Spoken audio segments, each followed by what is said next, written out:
when Trey wasn't either on that night scoring 29 or 30. Remember, Chuck, he was second in the league in assists on what you just said was the worst three-point shooting team that had no real inside presence other than John Collins because they were playing Damian Jones. Think about Trey's points. I would not be bothered at all if Trey goes from 29, if we just did traditional, and he dropped down to 25 a game. He might be 12 or 13 assists a night, which is an enormous number when you consider when he gets teams blitzing at him, they still will. He's going to have Bogey on, the three-point line. Kick. Right. He's going to have Collins and Capella rim running. They're going to have different lineups where they're going to have Trey on the floor with Gallinari, which will be defensive optional only.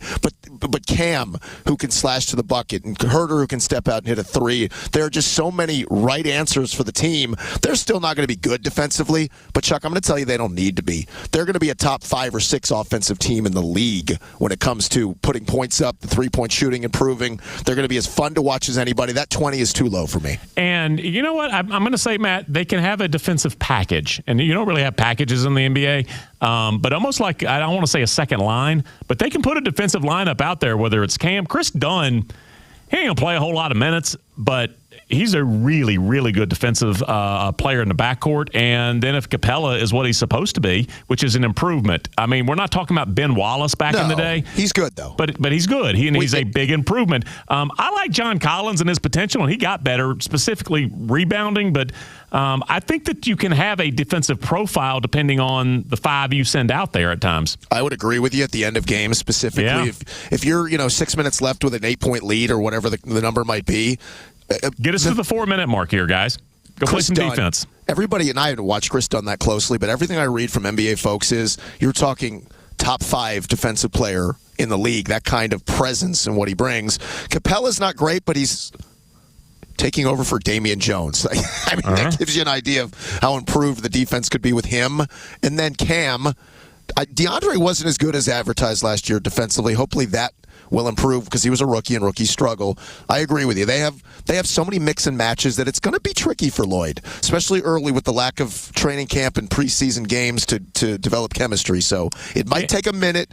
But once they get it, this thing's going to be fun to watch. Yeah, and Okongwu, I mean, most guys don't work their way into the first round by playing great defense in college. That's not really how, the outcome. It's, hey, man, I score. And so they get to the NBA, and they're like, well, I'm a scorer. Well, now you're going to have to play some defense. So, I can't tell you anything what to expect from him defensively other than he's a big athletic body who plays somewhere near the low blocks. Well, he might not have to play many minutes, which is fine early because you have such a deep rotation. It's going to be fun. Just in case you're wondering, Matt, if you are at the window and you got a $100 bill, right? If the Hawks win the 2021 NBA title, let's go. It pays back $12,500. Let's go. I agree. We're in. Let's make it happen. So I gave Chuck a scenario a couple of weeks ago, and he poo-pooed me. He was probably right to poo-poo me. He's a poo-pooer by nature. But I said a couple of weeks ago that Arthur Blank, Rich McKay, and the Falcons should at least call Bob Kraft and the Patriots to see if Bill Belichick wants out of New England. We'll give you some compensation. He's nearing the end of his NFL tenure. The last thing he wants to do is play out the string on a bad or mediocre New England situation as he's trying to catch Don Shula for the all-time wins. And after watching the highlights of the Patriots win on Sunday against the Chargers where they won 45-0, in that game, Cam Newton threw the ball for 69 yards. It didn't matter. Patriots ran it well, but they won a game in the NFL the way an SEC team would beat a MAC team. They're 6-6.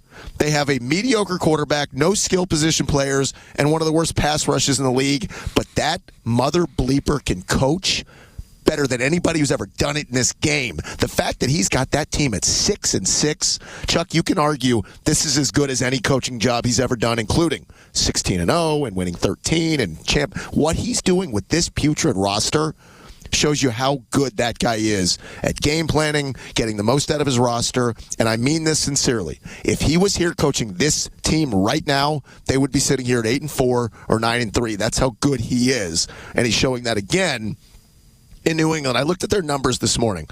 They're 22nd in total offense, 23rd in points per game.